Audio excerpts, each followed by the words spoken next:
আসসালামু আলাইকুম। ওয়ালাইকুম আসসালাম। আপনার নামটা কি? আমার নাম সাথী। সাথী। বাড়িটা কোথায়? বাড়ি ফেনীতে। ফেনীতে। বয়সটা কত হবে আপনার? 18। 18। তো প্রতিবেদনে কেন আসলেন? দর্শকরা তো আপনার মুখ থেকে কতগুলো শুনবে। দর্শকদের উদ্দেশ্যে বলেন যে কেন আসলেন?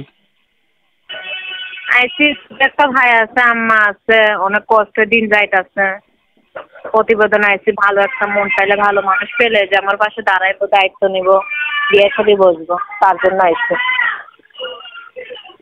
ও, তো আপনার পাশাপাশি সংসারটা কিভাবে চলতেছে? আমার এক মিটিং ছিল, মিটিংটা নষ্ট হয়ে যাওয়ার পরে মানুষের বাসায় কাজ করি, অনেক কষ্টে দিন যায়, তার জন্য প্রতিবেদনে খারাইছে। ভালো মন পাইলে বিয়ে সাথে বসবো, সে বিয়ে করুক, কার বাচ্চা থাকুক আর বুড়া হোক, তাতে আমার কোনো সমস্যা নেই। তো আপনার নাম্বারটা কি বলতে পারবেন যে দর্শকরা আপনার সাথে ফোন নাম্বারটা নিয়ে যোগাযোগ করবে? আমি যেটা দিয়ে কথা বলছি এটাই আমার ফোন নাম্বার, এটাই ফোন দিলে আমার পাইব। আচ্ছা, তো দর্শক কথাগুলো মুখ থেকে শুনলেন। নাম্বারটা ভিডিও স্ক্রিনে দেওয়া থাকবে, তার সাথে যোগাযোগ করে নেবেন। আসসালামু আলাইকুম ওয়া রাহমাতুল্লাহি ওয়া বারাকাতুহু।